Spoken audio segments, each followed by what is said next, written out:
Obviously we'll go on and all at the 60s teams as well, and the likes of Paddy Doherty and Sean O'Neill's of this world will still be at the games and we still be talking them after. So you know, those guys are legends, and we just hope to write our own wee bit of history now. We had a good National League, albeit we were beat by Armagh in the final in Croke Park, but it was a good National League. We went through the league, the rounds of it unbeaten. You know, our promotion to Division 1 is where you want to be and playing your football. So I suppose, you know, I suppose when you go home to your family, and my own father, who would be a bit of a critic too, he would say, listen, there's definitely something in that team, and you're going well. So I guess the people that you trust would obviously say, yes, you see a difference in the team and you see potential. I suppose our record's impeccable because we haven't been there that much. But yes, as a player, I don't want to be the first to take away from our record. When it comes to a final, there's pressure of any degree. You have to go and win a final. That's what they're there for, to win. Nice, ugly, whatever way you want to put it. For my family, it would be, you can't describe it, you know, it would be the proudest moment of my life. Something that I want to do as well, because nobody from Salva's ever won an All-Ireland before, so I want to make sure I take Sam home to Salva as well. Somebody says to me, what's pressure? And you know, I suppose pressure is something you put in tires, but that's maybe the way we look at it. But there's always nerves, but you know, I would like to think that it spurs me on a wee bit more, and after the first 2 or 3 minutes it wouldn't be long sorting out in Croke Park. I really look forward to the game, and it's where I want to be, and I just know where all the old boys want to be at this time of the year, and it's great to be there. As Porrick Joy said here on this programme a little bit earlier, pressure is for tyres. You were talking about the transformation in Danny Hughes since last year. Well, I mean, people for years have been describing him as a footer and a solo runner. I mean, I remember against Wicklow last year, they just looked a total rabble, and it shows you the difference when you've got a manager who's got a very clear vision. Now, you see Danny Hughes, he plays the doer role for Down. He knows exactly what his job is. He's very happy and he's thriving at that. He's tackling back. He understands exactly what his role is. So now, whenever a player doesn't know what his role is, the tendency is to just try harder and to be sort of aimless on the field. You watch Down 12 months ago, you would say there's absolutely no chance in the world they'll win an All-Ireland final. Yeah. Yet a manager comes in, introduces a platform that allows players to play. A manager and his backroom team, like Brian McIver, former Donegal manager, is there with him as well, and a highly regarded coach. Yeah, absolutely, and of course Paddy Talley, who trained Tyrone to win the All-Ireland as well. So, like what James McCartan has done, and what every good manager should do, is they bring in talented people to help them, especially in the speciality areas like physical fitness and, you know, in terms of player organisation. So the best managers are not afraid to give people who they think that are better than themselves a role in the team. The bad manager wants to do everything. The whole lot himself, yeah. And in fairness to Conor Coonahan, he's in the same sort of light as that. He has, but you know, the only thing about it is that, I mean, a psychologist would have a field day today here, because you have a team full of self-belief when they arrive at the big stage and Down, and you have a team like Cork who arrive at the big stage with self-doubt, and that's what seems to permeate their play all throughout this championship. It's like the shackles of fear, the fear of losing, the fear of never winning an All-Ireland. That's why they've adopted this game plan this year, this sort of negative in a way, but this safety first possession football, and it's born out of fear. And you know, sometimes I just think that a lot of the management in the J world, the coaches in the J world, you know, if they were with Christopher Columbus sailing to America, you know, they'd have landed at the Azores and they'd say, look, we've got far enough, you know, we won't take a chance going further. You saw it with the Cork Miners there, who got rid of the fear, got rid of the inhibition for the last couple of minutes and gave it a lash, you know. Dr. Eamon O'Shea, the Tipperary coach, he said, you know, about the Tipperary team, he said, don't feed them with too much information. Let the players express themselves. And if Cork are allowed to express themselves today, they'll win it. Yeah, and in fairness to Christopher Columbus, he got off the boat. He got off the boat and said, "Hello, people of India." Let's head off to Joanne Cantwell. She is down pitchside with some people to talk to. Thank you very much, Michael. Well, Kevin Walsh and Mickey Ned O'Sullivan are here with me. They've come down pitchside, even though their hearts were broken by Cork and Down this summer. Now, many people might think that it was the Dublin match that Cork nearly came a cropper in, but it was actually Limerick who pushed them closer, and Mickey Ned. So, Mickey Ned, what is the key to beating Cork?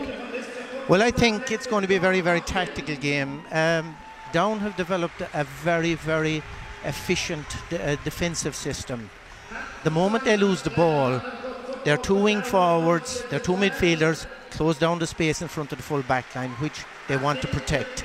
Now, if Cork have got to win today, they've got to forget playing the ball across the field. They've got to bypass it, get the ball in directly into the full forward line, where they have the full forward line that will trouble the down full back line. I think, secondly, they must get their matchups right. The right person on Benny Coulter and the right person on Marty Clark.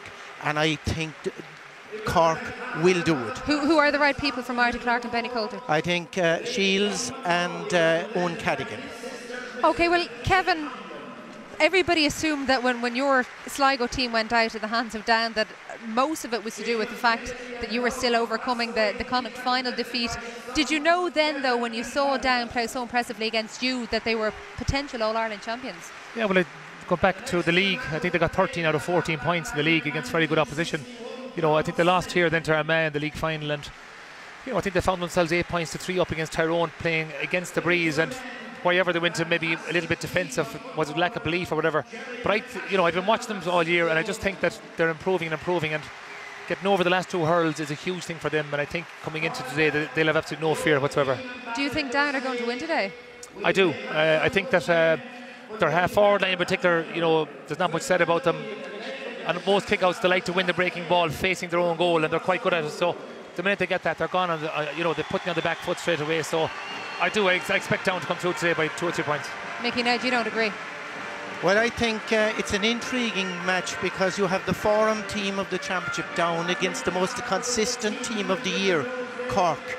I would go for Cork because of their consistency, because they have greater depth and strength in the panel, which will be decisive 15 minutes into the second half. Okay, thanks a lot, lads. And take note, by the way, that both these men have tipped the teams that knocked their sides out of the championship. That's absolutely right. Joanne Cantwell, thank you very much for that. OK, we're going to take you to a commercial break here at the moment. I need to take a break. I have to work out the Christopher Columbus thing. Welcome back again to Croke Park as we look forward to this year's All-Ireland football final between Down and Cork. Now, earlier we heard from the Down forward Danny Hughes, but next we're going to hear from a man hoping to keep the Down attack from scoring any goals today. That's Cork's giant goalkeeper, Alan Quirke. Well, now one of the veterans of the team, he spoke recently to Ger Canning about the highs and the lows of Cork football over those years. And the All-Ireland football final gets underway. Great penetrating run. Oh, an impossible angle, and he's kicked it over the bar. Kerry win the All-Ireland. Sam Maguire goes back to Kerry. Heartbreaking yet again. Yeah, we're very disappointed, but you know, fair play to Kerry. They were the victors on the day, and you know, we gave it a good enough shot, but it wasn't good enough. Something obviously that hurt us deeply, and it took a long time over the winter to get over it, but in fairness, I missed the National League, but all the young guys in particular knuckled down very early on in the year, and I suppose answered in the best manner possible by winning the National League, and that was probably the best way of getting that defeat out of our system, so we could kind of start the championship with a bit of freshness, and it's been going well enough for us so far. You know, at the start of the championship, we were hell-bent on winning the Munster Championship and taking, the more direct route. Probably should have won in Killarney. We had our chances, particularly in the second half, and maybe we're hanging on a bit towards the end. Game in Páirc Uí Chaoimh, we started very well, and then after half-time they came back into it strong and probably, pushed on and went extra time, and it was tit for tat. It seems like nearly last season at this stage is so long ago. We certainly learnt a lot of lessons in the qualifiers. We were lucky to get through 1 or 2 of the matches. I'm sure you've been met with the criticism. Cork won, yes, but they didn't play all that terribly well. Yeah, I suppose it's a fair enough, comment to make on us this year. We haven't really been playing brilliantly. It's a sports-crazy county, and people of Cork expect results and they expect success. And when you don't deliver it, then you come in for a certain amount of criticism, which is fine. It's just part of the whole thing. Teams tend to study it. We kind of came up with a game plan last year, and teams are more equipped to deal with that this year.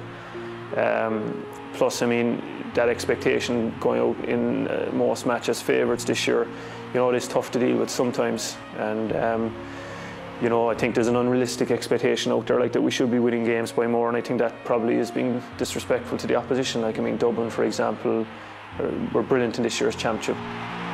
the fact we're in an All-Ireland final, that was our goal after losing last year's final, to get there regardless of who we're playing. You know, these chances don't come around that often, and you know, we realise that we need to take this chance. But I mean, Down are going to be saying the exact same things to themselves. They're playing up in Ulster every year, very hard to get out of there, and then, you know, if they go the backdoor route, it's a bit of a minefield as well. So we're treating this as a once-off game, and you know, if we prepare properly and we produce a good performance on the day, we feel that we're going to win. That's the Cork goalkeeper, Alan Quirke, seen a couple of bad days here at Croke Park. Hopefully he's going to see, from his point of view, a good one today. One of the things about a Colin O'Rourke is, you know, you can't get away from the fact that you talk about the fact that Cork, and Pat was saying earlier on, you know, the fear factor in their play and all that, but they were here last year. They've had this experience, and there's nothing like playing in All-Ireland, as you know yourself, to come out the next year and say, listen, we know what the day is all about. Now, Down don't have that, no matter what you say about how they play. That's right, and Cork, of course, you know, in fairness, in 89, 88 and 89 lost finals and came back the following 2 years, and a lot of the players will say, you know, that the bad experiences drove them on to have the good experiences of the years that they won. And, you know, Down always come here and play with this great swagger and self-confidence, but, you know, sometimes that self-confidence can be skin deep as well, because we want to see Down under pressure today, to see Cork in front and what really Down are about, you know, because Cork need a good start, and Down have been sort of steamrolling opposition early on, so it would be interesting to see if Down were behind, what would be, you know, in the locker, because normally what happens is if a team is coming into a first final and things start going wrong for them, you know, they go wrong for the whole game. It is interesting, Pat Spillane, that, you know, people are saying if Down get a good start, then Cork might crumble. But then people are saying if Cork get a good start, as Colin has been saying. I don't think any of the two teams will crumble. But I mean, Down, it's hard to get a real handle on this Down team. There's no doubt about it. Since they hammered Sligo, beat Kerry, you know, beat Kildare, they've been the most impressive team in the championship over the last 8-10 weeks. And, you know, there's no doubt about it. James Carton has got them well organised, very good defensively, and of course the missing piece of the jigsaw was Marty Clark in the link role he's playing. Then, you know, at the back of your head you start to say, this is also the same Down team, pretty much the same Down team who got beaten by Wicklow in last year's championship, who stumbled over the line against Donegal up in Ballybofey, who were horrid and absolutely awful in the second half against Tyrone, you know. And you start to say, how good are they? And then I look at maybe the last 15 minutes against Kildare, and they were really hanging on by the threads, you know. So while they are the forum team, I could still pick a load of faults in them, do you know? Yeah, but one thing about it is, Joe, like, they've done this historically down through the years. Won All-Ireland in 1968, we didn't see them again for years and years, and they come along in 1991 and go the full distance. There's a belief, you know, that whenever they've got a good team, they're ready to rock, they're ready to go, and people in Down believe that. You know, they believe it, and heritage does mean something. You know, your father passes it down to you and you pass it down to your children, and it's in there deep. It's why whenever Kerry step out into Croke Park, that Cork seem to shrink in front of them. And it's why, you know, when Tyrone now and Ulster step out against opposition, good opposition like Monaghan, for example, they're beaten before the game starts. Yes. And so, you know, there's no doubt that confidence plays a part in it. But the big transformation this year for Down has been defence. Yes. You know, they were leaking scores. I mean, geez, Wicklow must have scored 16 or 17 points against them last year. You know, they've conceded roughly about 11 points a game through their run so far. And so that has been the big difference, because that's what breeds confidence in. All right. Now, mention of a special event which took place a little earlier here at Croke Park. That was the introduction of the Down football team, which won the All-Ireland 50 years ago. And I suppose it is fitting that on the 50th anniversary of that historic event, Down also play in this year's final. But these are the heroes of yesteryear, the first Ulster team to take the Sam Maguire across the border. They did so by beating Kerry in the final 2-10 to 8 points. The Down goals coming from James McCartan and a Paddy Doherty penalty, leaving the way clear for Kevin Musson to lead his victorious team up the steps of the Hogan stand. Our Jubilee team is the Down football team.